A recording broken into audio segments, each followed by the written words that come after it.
昨天又见，今天又见，我们天天相见。大家好，欢迎回到天天相见厨房，我是伟哥。秋天要多吃丝瓜，特别是丝瓜三鲜汤，营养更加的丰富。秋天里的丝瓜本身就带着清甜，用来做汤非常的美味。今天就给大家分享一个丝瓜汤的最简单的做法。现在要准备的材料有丝瓜、生姜、小葱、鸡蛋、瘦肉、枸杞。首先我们准备一条又长又短的丝瓜，先用削皮器削去外皮。我们在选丝瓜的时候用手捏一捏，捏上去它的肉质比较紧实，就证明非常的新鲜，而且水分也会很充足。其次是看它的表皮比较细腻，太粗就说明已经老了。将削干净皮的丝瓜清洗干净之后，去掉两头，再用刀切成滚刀块，也可以把它切成薄片。全部切好之后，把它放进大碗中。接下来准备一块生姜，先切成薄片，再切成长条，最后切成姜末。切好之后装在碗中备用。准备一把小葱，先分成两段，把葱白切成葱花。切好之后和姜末放在一起备用。葱叶也把它切碎。切好之后装在碗中备用。接下来准备1块钱的新鲜瘦肉，把它切成薄片，也可以把它切成细丝。切好之后装在小碗中，里面加入一点食盐，再撒上一点胡椒粉去腥，然后再放入一个蛋清。蛋清可以使肉片吃起来更加的细腻爽滑。用筷子不断地朝太阳下山的方向搅拌均匀。搅匀后再加入1勺玉米淀粉，继续用筷子搅匀。加入淀粉也可以使瘦肉更加的鲜嫩，搅成这样的糊状就可以了，放一旁备用。下面我们在小碗中打入3个母鸡蛋。简单的食材我们就准备好了。锅热之后加入少量的食用油，油上面撒上一点点食盐，然后开大火把鸡蛋倒下去，因为加入了食盐就不会粘锅了。用中大火把鸡蛋煎香，煎至底部定型之后，我们就可以晃动一下锅身，尽量保持鸡蛋的完整。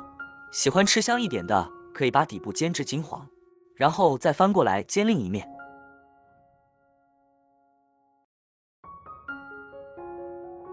煎至两面都金黄，就可以端出来放在碗中放凉。这样煎出来的鸡蛋，不管是炖汤还是煮面条，外酥里嫩，非常的美味。放凉后的鸡蛋把它放在砧板上，先横着切几刀，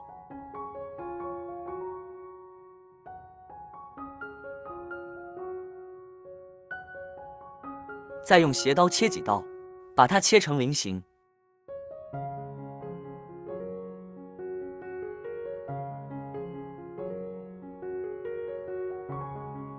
切好之后装在碗中备用，然后起锅加入少量的油，把葱姜末倒下去炒香。葱姜经过油的爆炒，才能够激发出它的香味，然后加入88度的开水，用开水煮出来的汤才会更加的浓白。先把划好的瘦肉倒下去，瘦肉经过高温快速的预热，不会缩紧肉里面的纤维组织，吃起来才会更加的鲜嫩不柴。记住千万不要用冷水。然后把鸡蛋也倒下来，继续把鸡蛋煮开。煮开后撇去上面的浮沫，其实这些都是油沫，不打掉也不会影响口感。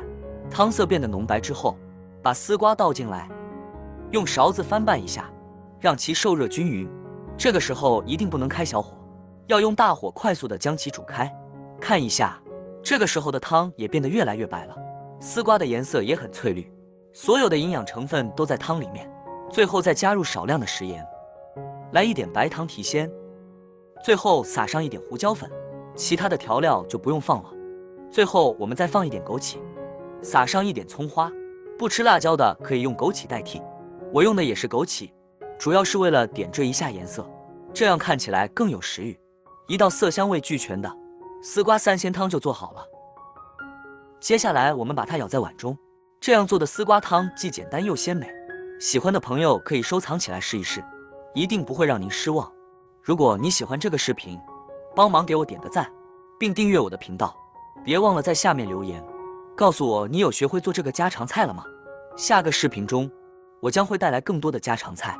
谢谢你的观看，我们下个视频见。